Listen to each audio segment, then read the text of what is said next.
નમસ્કાર સજ્જનો, સ્વાગત છે આપનું અમારી યુટ્યુબ ચેનલ ક્રિએટિવ ગુજરાતી ઉપર। તો સજ્જનો, માર્કેટ આજે ગેપ અપ ખોલીને સારા માહોલમાં દિવસ દરમિયાન રહ્યું છે અને નિફ્ટી ઇન્ડેક્સ 312 પોઈન્ટ વધીને 24,031 બંધાયો છે। પીએસયુ બેંક ઇન્ડેક્સ આજે 2.90% પ્લસમાં રહ્યો છે। આજે પ્રાઇવેટ બેંક ઇન્ડેક્સ પણ 2.10% જેટલો પ્લસમાં રહ્યો છે। ગોલ્ડ ETF આજે યથાવત રહ્યા છે। સિલ્વર ETF પ્લસમાં રહ્યા છે। સ્ટોકમાં આજે ટીટાગઢ રેલ સિસ્ટમ્સ લિમિટેડ 10% પ્લસમાં રહી 832 રૂપિયા બંધાયો છે। HFCL 9.90% વધીને 162 રૂપિયા બંધાયો છે। તો હરિઓમ પાઇપ ઇન્ડસ્ટ્રીઝમાં તો 20%ની અપર સર્કિટ લાગી ગઈ હતી। કંપનીનું માર્ચ 24 ક્વાર્ટરનું રિઝલ્ટ સારું આવ્યું છે અને આજ સુધીના ક્વાર્ટરલી રિઝલ્ટમાં સૌથી વધારે સેલ્સ તથા પ્રોફિટ બતાવ્યું છે કંપનીએ। સ્ટોક લાંબા સમયથી દબાણ નીચે હતો। મોટા ખેલાડીઓએ નીચા ભાવે આજે માલ ઉપાડી લીધો છે। હિન્ડાલ્કોનું ક્વાર્ટર 4નું રિઝલ્ટ થોડું નિરાશાજનક રહેતા 2% જેટલો સ્ટોક ડાઉન ગયો છે અને નિફ્ટી 50ના ઘટનાર શેરમાં આ સ્ટોક સૌથી વધારે ઘટ્યો છે આજે। સજ્જનો, અહીંયા કંપની તથા ફંડામેન્ટલના વીતેલા ઇતિહાસની ચર્ચા માત્ર અભ્યાસના હેતુથી કરીએ છીએ। જેને ખરીદ વેચાણની ભલામણ નહીં સમજવા આપ સૌને એક વિનંતી કરું છું। આજની ચર્ચાની પહેલી કંપની છે Z Tech India limited.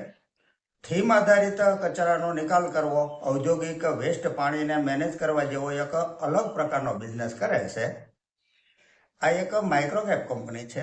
Fundamental જોઈએ તો જે સેલ્સ માર્ચ 24 ક્વાર્ટરમાં 35 કરોડ હતું તે વધી 59 કરોડ થયું છે। નેટ પ્રોફિટ 13 કરોડથી વધીને 21 કરોડ થયો છે। Year to year net profit જોઈએ તો 2 કરોડથી 8 કરોડ, ત્યાંથી 20 કરોડ થઈ અને 36 કરોડ થયો છે। છેલ્લા 3 વર્ષનો કમ્પાઉન્ડિંગ પ્રોફિટ ગ્રોથ 160% છે। સેલ્સ ગ્રોથ છે જ્યારે 3 વર્ષનો 82% છે। બેલેન્સ શીટ જોઈએ તો બોરોવિંગ 75 કરોડ છે। રિઝર્વ કંપની પાસે 209 કરોડ છે।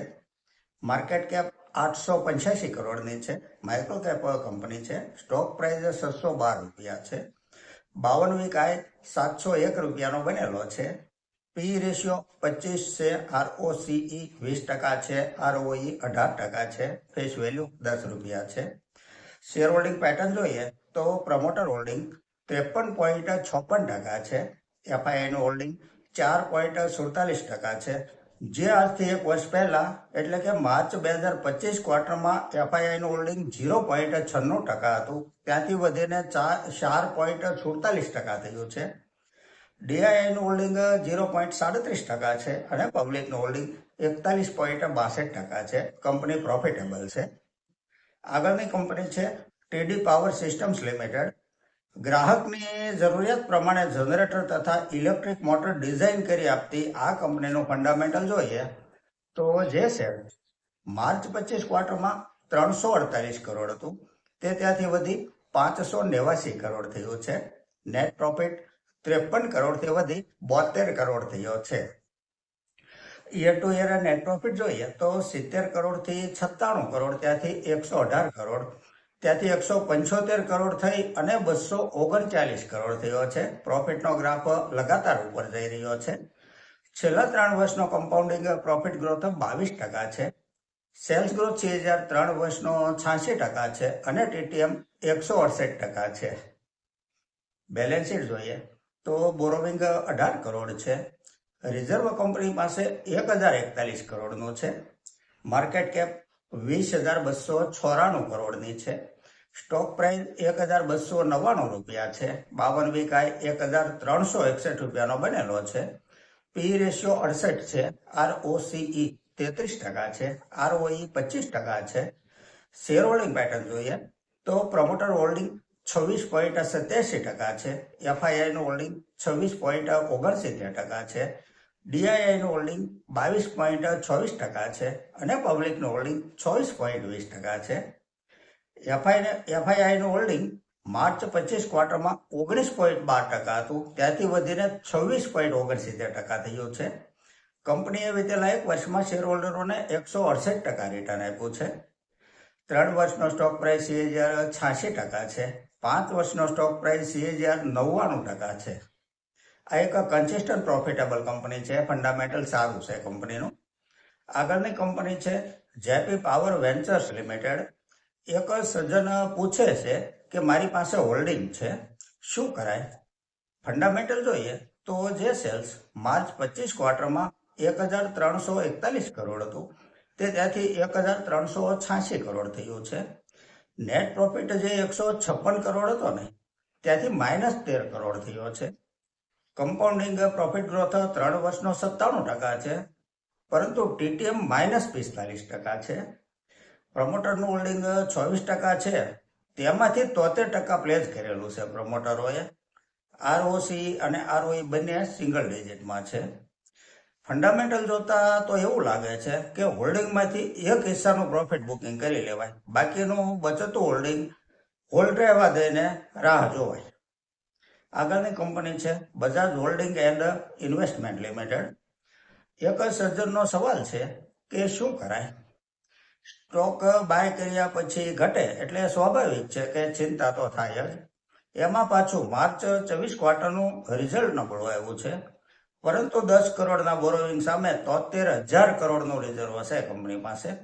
14.40નો PE રેશિયો છે, માટે ઉતાવળ ન કરાય, થોડી ધીરજ રાખીને હોલ્ડ કરાય. આગળની કંપની છે central bank of India limited. એક સજ્જન વિસ્તારથી માહિતી આપવા કહે છે. ફંડામેન્ટલ જોઈએ તો જે રેવન્યુ માર્ચ 25 ક્વાર્ટરમાં 8,653 કરોડ હતી તે ત્યાંથી વધી 9,698 કરોડ થઈ છે. નેટ પ્રોફિટ 1,106 કરોડથી થોડો ઘટી 748 કરોડ થયો છે. છેલ્લા 3 વર્ષનો કમ્પાઉન્ડિંગ પ્રોફિટ ગ્રોથ 39% છે. સેલ્સ ગ્રોથ CAGR 3 વર્ષનો 12% છે. માર્કેટ કેપ 28,277 કરોડની છે. સ્ટોક પ્રાઇસ ₹31.30 છે. 52 વીક હાઈ ₹41.20 બનેલો છે. PE રેશિયો 6.33 છે. ROCE 5.62% છે. ROE 11.80% છે. ડિવિડન્ડ yield 3.84% છે. ફેસ વેલ્યુ ₹10 છે. પ્રમોટર હોલ્ડિંગ 89.27% છે. FII નું હોલ્ડિંગ 0.75% છે. DII નું હોલ્ડિંગ 4.82% છે અને પબ્લિકનું હોલ્ડિંગ 5.16% છે. કંપની 2021 પછી લગાતાર પ્રોફિટ કરી રહી છે, ત્યારે પહેલા અમુક વર્ષો સુધી કંપની નુકસાનીમાં ચાલી હતી. આ એક PSU બેંક છે. આમાંથી સરકારે 8% જેટલું હોલ્ડિંગ વેચવાનો નિર્ણય લીધો છે તેવા ન્યૂઝ આવે છે. તેમ છતાં જો સરકારનું હોલ્ડિંગ વેચશે ને તો 80% જેટલું તો રહેશે જ, માટે તે કોઈ નેગેટિવ ન્યૂઝ ન કહેવાય. એવું બની શકે કે સેલિંગ પ્રેશરને લઈને સ્ટોક દબાણ નીચે રહે, બાકી કંપની પ્રોફિટેબલ છે. તો સજ્જનો, આ સાથે આજની આ ચર્ચા અહીં પૂરી કરીએ છીએ. જો આપને આજની આ ચર્ચા પસંદ આવી હોય તો લાઈક કરજો, શેર કરજો, મારી ચેનલને સબસ્ક્રાઈબ કરજો. નમસ્કાર.